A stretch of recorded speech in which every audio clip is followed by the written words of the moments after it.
Fala galera, só lembrando que esse vídeo é patrocinado pela 1xBet, maior site de apostas do mundo e que é a nova parceira aqui do canal. Se você ainda não conhece eles, dá uma olhadinha no link aqui na descrição que eles estão com uma promoção exclusiva para vocês que acompanham aqui o canal. Você fazendo o seu registro por esse link e usando o cupom GARONE, quando fizer o seu primeiro depósito para começar a apostar, você recebe esse primeiro depósito em dobro. Ou seja, botou R$20, recebe 40, botou 50, recebe 100 para você brincar lá no site. Então aproveita essa promoção, clica aqui no link da descrição, faz o seu registro usando o cupom GARONE e divirta. Estamos em volante 2. Cara, o que seria o volante 2 que eu botei aqui pra gente? Cara, volante 2... seria esse segundo volante, né, que a gente está acostumado a falar, mas eu não excluí, assim, eu não defini esse que jogou de segundo volante. Vai ter nessa lista gente que jogou de primeiro volante, gente que jogou de meia, né, e que eu vejo característica de segundo volante. Só para dar um exemplo, o Marquinhos Gabriel no Vasco melhorou jogando como segundo volante, deu um passinho atrás, né? Por que isso? Porque se você já tem um volante de muita marcação, você consegue ter, ainda que não seja o titular, você pode ter uma opção de um cara, quando você precisar soltar um pouquinho mais o time, um cara que consegue chegar melhor de trás para construir o jogo. Entendeu? Era o caso do Marquinhos no Vasco. Né? Quando chegou o Nenê de meia central, o Marquinhos deu um passo atrás para ser segundo volante. Por que isso? Porque o time passa mais tempo com a bola. Né? O grande problema do Vasco ali era, quando perdia a bola, você não tinha uma pressão. Então facilitava para o adversário, não era um problema só do Marquinhos. Quando o Vasco jogava com o Marquinhos Gabriel de meia central e outro jogador de volante, o problema existia. Era um problema coletivo e de montagem de elenco. Não era característica desses jogadores terem essa capacidade de recomposição e de pressão pós-perda. E o trabalho foi mal feito. Enfim. Então eu botei aqui, por exemplo, Arthur Rezende, Giovani, que são meias mais construtores, mas que, na minha visão, no meu entendimento, não são jogadores com a capacidade para serem realmente um 10. São caras que eu acho que devem dar um passo atrás para jogar como segundo volante. E aí a gente tem vários exemplos, citei do Marquinhos Gabriel, mas o Camacho, né, que era um cara que acompanhou o Diniz aí muitas vezes, que surgiu no Flamengo como camisa 10 da base e hoje é primeiro volante. Né, porque aí você pega o cara que tem mais qualidade, mas consegue fazer uma leitura melhor de posicionamento, de pressão pós-perda, enfim, e bota ele para trás para você ter a qualidade do passe e você tenta equilibrar ali em relação à fase ofensiva, à fase defensiva. Então eu botei alguns caras que poderiam fazer essa função também. Então eu botei aqui como critério, para começar, mais de 20 assistências para finalização. Não botei todos os meias, tá, galera? Eu botei caras que eu achava que poderiam se enquadrar nesse perfil. E aí eu botei desarme, finalização. Eu botei o desarme primeiro para a gente não tirar o foco de que precisa marcar também. Então o cara que tem uma pouca combatividade sem a bola, ele acaba pontuando menos. Então eu valorizei mais a assistência para finalização, já que em tese você já tem um primeiro volante mais pegador, mas o cara não pode abrir mão também de ser mais competitivo. E aí você tem aqui, inclusive ficou no topo, o Giovani. Aliás, dois caras com a mesma idade, 27 e 28. Mais uma vez, já falei isso aqui em outros momentos, né? Mas mais uma vez aparecendo para a gente jogadores no auge da forma física. Jogadores que o Vasco não tem. Jogadores que o Vasco não tem há 2 anos. O elenco do Vasco formado mais 60% por jogadores de sub-20, de 23 anos para baixo. E aí você completa 30% com jogadores de 31 para cima. E você tem 10, 15%, os números não são exatos, tá, galera? Você tem 10, 15% de jogadores nesse auge. E a gente vê, em todas as planilhas até agora, só bateu o jogador entre 24 e 30 anos batendo o topo desses números. Em todas as posições. Em todas.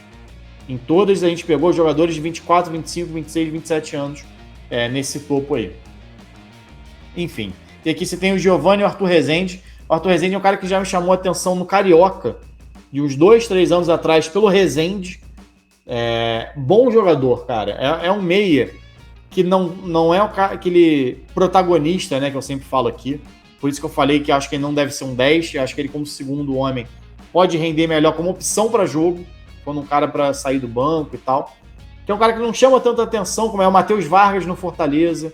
entendeu? O cara não faz nenhuma jogada, não faz nenhum malabarismo, então o cara faz o básico, simples, mas faz bem. O Arthur Rezende foi um dos líderes de desarmes da Série B, um dos líderes de assistência para finalização, jogando num time que ofensivamente era frágil, que era o Vila Nova. Então o Arthur Rezende, e é um cara que está com 27 anos ainda. Eu acho que é um cara bom para compor elenco, não para ser meia central, não para ser um reserva do Nenê, por exemplo, mas para ser um segundo homem de meio campo. Um segundo, um terceiro homem, dependendo de como o Zé Ricardo resolver jogar no Vasco. Você vai jogar com 3 volantes, enfim. Mas é um cara que te dá opções para jogar nesse meio. O Giovani é a mesma coisa. O Giovani também tem essa característica, mas eu ainda prefiro o Arthur Rezende. O Giovani, se não me engano, é canhoto. Acho que ele finaliza mais do que o Arthur. Chega um pouquinho mais à frente, é um pouco mais meio ofensivo do que o Arthur. Então o Arthur acho que dá um equilíbrio maior em relação a isso.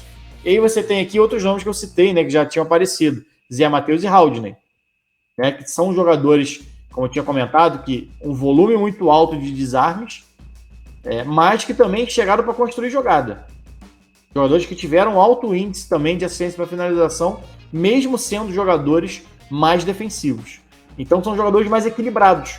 E quando o cara é mais equilibrado, você consegue usar ele numa função um pouquinho mais à frente, um pouco mais recuada. Ou então você ter 2, 3 jogadores com essa característica, você faz um meio campo sólido, defensivamente, e que você não perde totalmente, não são só aquele cabeça de bagre, como a gente chamava antigamente, aquele cara que só quebra jogadas. Os caras sabem jogar. Então você tem ali a lista, já teria, o Matheus Jesus poderia entrar nessa lista aqui também, ele não entra porque ele disputou poucos jogos, mas são opções de jogadores que têm capacidade de defesa e ofensiva também para o meio campo. Tem o Eduardo do Vitória, um menino novo, bom jogador esse Eduardo, até oscilou, normal, tem 21 anos, entrou e saiu do time, o Vitória não fez uma boa temporada, até acho que lá ele também era utilizado algumas vezes mais como meio ofensivo, e eu acho que ele tem características para jogar um pouquinho mais recuado, mas é um jogador em projeção, um jogador mais jovem que não é uma certeza, um jogador mais incerto, mas vale ficar de olho. O Dudu do Vila Nova, que mais um jogador que aparece nas duas, mas como eu não vi o Dudu jogar muito, eu tenho evitado comentar. É um jogador que acho que vale ficar de olho, até porque tem 24 anos só. Botei o Andrigo, que foi reserva do Regis, jogando mais como 10, ou então jogando na ponta, mas é um jogador que surgiu no Inter com uma promessa, que nunca se firmou, pelo que dizem, muito problema extracampo também, mas é um cara que, para ficar de olho, acho que é um jogador, sempre gostei do futebol do Andrigo. Já jogou de meia central, mais avançado, mas era mais um segundo volante, jogando mais atrás. É um cara que tem capacidade ofensiva e defensiva. Para compor elenco, mais uma vez, é um nome que interessante para entrar em fim de segundo tempo, tem capacidade de finalização, de construção, acho interessante. Aí tem o Oyama, que foi muito bem no Botafogo, o Val foi muito bem no Curitiba, mais uma vez, jogadores acima dos 23, abaixo dos 30. Bruno Oliveira, não sei se vocês vão lembrar, jogou pela Caldense contra o Vasco, fez gol no Vasco, canhotinho. Na Caldense ele era 10, no Vitória ele também foi algumas vezes utilizado um pouco mais à frente. Eu gosto do futebol do Bruno. O Bruno tem qualidade, não é um cara tão competitivo em relação a sem bola, mas é um cara interessante para você ter no elenco, às vezes para segundo tempo, para tentar tornar o time um pouquinho mais ofensivo. É um bom jogador, jovem ainda, a tendência a evoluir. Acho que fisicamente ele ainda é muito frágil, aí pode ser feito um trabalho, mas é um jogador interessante também. Cara, dessa lista, o que mais me chama a atenção é o Arthur. O Arthur já é um cara que me chamava a atenção, como eu disse aqui, desde a época do Rezende e que fez uma boa Série B. Acho que é um cara de um mercado interessante para ser trabalhado. É um cara que está numa idade boa, que acho que pode render, pode contribuir de uma certa maneira para o time.